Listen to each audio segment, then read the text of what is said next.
I would like to thank the rapporteurs for this accurate report. Despite constant warnings from Europe, the Serbian regime continues to act in the same manner. In fact, the situation is worsening. Recently, the president of the ruling Serbian Progressive Party signed a cooperation agreement with the Communist Party of China, openly declaring that they share the same values. That means the suppression of democracy, the silencing of critics, and the systemic violation of human rights. Instead of moving toward Brussels and Strasbourg, Serbia is turning toward Beijing.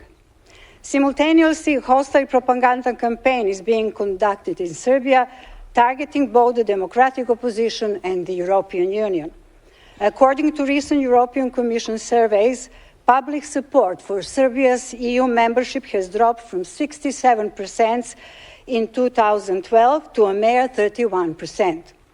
This is proof that Aleksandar Vučić and his regime have no intention to ever letting Serbia join the EU. Serbia will soon face elections under deeply unfair conditions. In just a single year, President Vučić appeared on national TV channels, including public broadcaster, more times than there are days in a year. Meanwhile, the largest opposition party of Freedom and Justice was allowed a grand total of just 17 minutes over 3 entire years. This is why we insist on full implementation of all of the recommendations.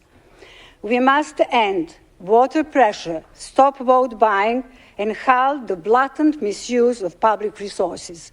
Without these fundamental changes, free elections are impossible, and Serbia's European future will remain entirely out of reach.